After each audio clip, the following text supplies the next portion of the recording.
ఈరోజు మన రెసిపీ వచ్చేసి సగ్గుబియ్యం, గోధుమ రవ్వతో చేసుకునే దోసలండి. చాలా రుచిగా, చాలా టేస్టీగా అయితే ఉంటాయి. ఈ దోసలొచ్చేసి ఇంట్లో వాళ్ళందరికీ నచ్చుతాయి. అంత టేస్టీగా, అంత సాఫ్ట్‌గా అయితే ఉంటాయి. ఇంకెందుకు ఫ్రెండ్స్ ఆలస్యం, ఎలా చేయాలో ఏంటో అనేది వీడియోలోకైతే వెళ్ళిపోయి చూద్దామా మరి? ఇంకా ముందుగా ఒక మిక్సింగ్ బౌల్ అయితే తీసుకొని అందులోకి ఒక కప్పు బన్సీ రవ్వ అయితే వేసుకోవాలి. అదే ఉప్మా రవ్వ అంటారు కదండీ! ఆ రవ్వనైతే ఒక కప్పు వేసుకోవాలి. ఇప్పుడు హాఫ్ కప్పు సగ్గుబియ్యం వేసుకోవాలి. ఇంకా ఇప్పుడు హాఫ్ కప్పు పెరుగును కూడా వేసుకోవాలి. ఇంకా ఇప్పుడు హాఫ్ కప్పు వాటర్ కూడా వేసుకోవాలి. ఇంకా ఇవన్నీ వేసుకొని బాగా స్పూన్ తోటి ఇలా బాగా కలుపుకోవాలి. అన్నీ బాగా కలిసిపోయేలాగా. ఇంకా ముందుగా ఒక హాఫ్ కప్ అయితే వాటర్ అయితే వేసుకున్నాను కదా, ఇంకా మరో హాఫ్ కప్ అయితే వేస్తున్నాను. మొత్తం వచ్చేసి ఒక కప్ అయితే వాటర్ అయితే వేసుకున్నా. ఇలా బాగా మునిగే వరకు వేసుకోవాలి.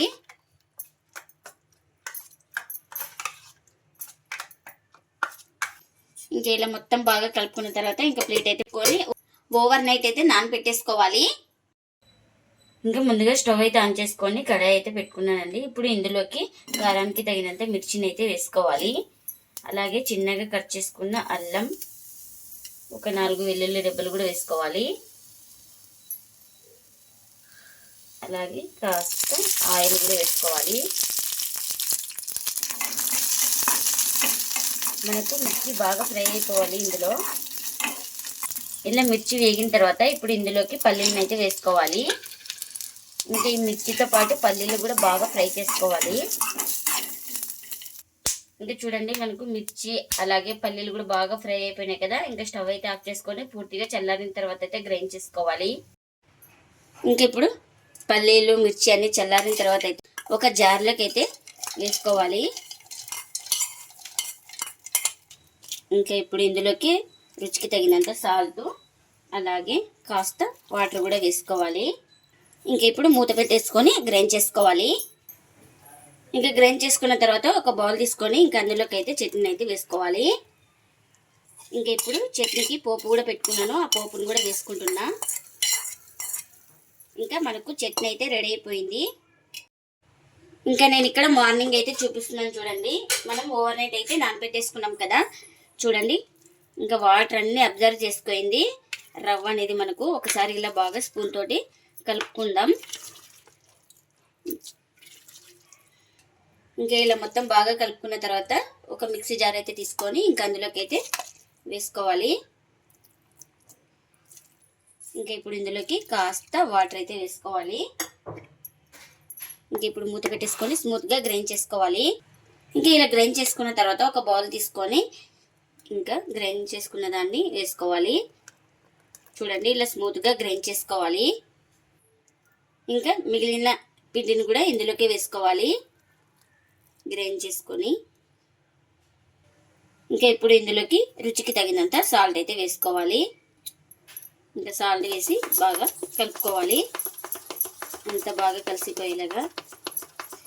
మనం ఇందులో ఏం వంట సోడా కానీ ఈనో కానీ ఏం వాడడం లేదండి.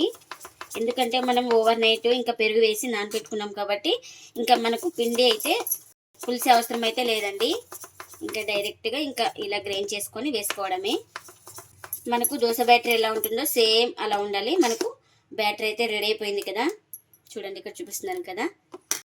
ఇంకా దోశ వేసుకోవడానికి పెండం కూడా పెట్టుకున్నానండి. పెండం కూడా హీట్ అయింది మనకు. ఇంకా దోశ వేసే ముందు అయితే ఒకసారి బ్యాటర్ మొత్తం ఇలా బాగా కలుపుకొని ఇంకా మనకు ఎంత పిండి కావాలో అంత పిండిని అయితే వేసుకొని దోశనైతే స్ప్రెడ్ చేసుకోవాలి. చూడండి, ఇలా మనకి ఎంత కావాలో అంత పిండి వేసుకొని ఇలా స్ప్రెడ్ చేసుకోవాలి. ఇలా తడి ఆరిన తర్వాత మనం ఆయిల్ అయితే వేసుకోవాలి. ఇక్కడ మీకు ఆయిల్ ఇష్టం లేకుంటే బటర్ కానీ గీ కానీ ఏదైనా వేసుకోవచ్చు. అసలు ఆయిల్ వద్దనుకుంటే ఆయిల్ లేకుండా కానీ ఈ దోశను అయితే కాల్చుకోవచ్చు అండి. చాలా టేస్టీగా అయితే ఉంటుంది మనకు. ఇంకా ఇలా దోశ ఒక సైడ్ కాలిన తర్వాత ఇలా మరో వైపు అయితే టర్న్ చేసుకోవాలి. చూడండి, ఇలా బాగా కలర్ వచ్చే వరకు అయితే దోశనైతే కాల్చుకోవాలి మనం ఈ వైపు కూడా. ఇంకా చూడండి, దోశ అయితే రెండు వైపులా బాగా కాల్చుకున్నాం కదా. ఇదైతే రెడీ అయిపోయిందండి. ఇంకా ఇలా రెడీ అయిపోయిన దాన్ని ఒక ప్లేట్లోకి అయితే తీసుకుందాం.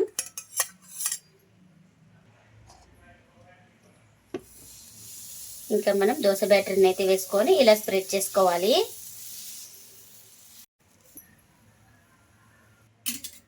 ఇంక ఇప్పుడు తడి ఆరిన తర్వాత ఆయిల్ని అయితే వేసుకుంటున్నా. దోశ అయితే ఇలా ఒకవైపు కాలిన తర్వాత ఇంకా మరోవైపు అయితే ఇలా టర్న్ చేసుకొని ఈ సైడ్ కూడా దోశని అయితే కాల్చుకోవాలి బాగా. మనకి ఈ దోశ కూడా రెడీ అయిపోయిందండి. ఇంకా ఈ దోశను కూడా ప్లేట్లోకి అయితే తీసుకుంటున్నా. ఇంకా మరొక దోశని అయితే చూపిస్తున్నాను. ఇంకా పిండి వేసుకొని ఇలా దోశని అయితే స్ప్రెడ్ చేసుకోవాలి. ఇంకా ఇప్పుడు ఆయిల్ అయితే వేస్తున్నాను దోశ పైన. ఇది ఫోల్డింగ్ అయితే చేస్తున్నానండి. ఇలా ఒకవైపే కాల్చుకొని బాగా ఇలా ఫోల్డింగ్ అయితే చేసుకోవాలి. ఇంకా ఈ దోశ కూడా రెడీ అయిపోయింది. అన్నీ ఇలానే చేసుకోవాలి. సగ్గు బియ్యం గోధుమ రవ్వతో ఎంతో టేస్టీగా ఉండే దోశలు అయితే రెడీ అయిపోయినాయండి. ఇంకా ప్లేట్లకి అయితే సర్వ్ చేస్తున్నా. ఈ దోశలు చాలా రుచిగా చాలా టేస్టీగా అయితే ఉంటాయండి. ఎప్పుడు ఒకే రకం దోశలు కాకుండా ఇలా సగ్గు బియ్యం ఉప్మా రవ్వతో చేసుకోండి, చాలా టేస్టీగా అయితే ఉంటాయండి. ఇంకా ఇప్పుడు సమ్మర్ వచ్చేసింది కదా, అందుకనే సగ్గు బియ్యం వేసుకుంటే మనకి ఒంటికి కూడా చలవ చేస్తుందండి. అంత టేస్టీగా అయితే ఉంటాయండి ఈ దోశలు అయితే. మనకు క్రిస్పీగా కాల్చుకుంటే క్రిస్పీగా వస్తాయి, సాఫ్ట్గా కావాలంటే సాఫ్ట్గా వస్తాయండి. మీరు కూడా తప్పకుండా ఒకసారి ఇలా ఉప్మా రవ్వ అలాగే సగ్గుబియ్యం వేసి దోశ చేసి మీకు ఎలా వచ్చింది కామెంట్ అయితే చేయండి ఫ్రెండ్స్. ఇదండి ఇవాల్టి వీడియో. ఈ వీడియో కనుక నచ్చితే ప్లీజ్ లైక్ చేయండి, షేర్ చేయండి, కామెంట్ చేయండి. అలాగే లైక్ చేసి సపోర్ట్ చేయండి friends. Thanks for watching. Bye bye.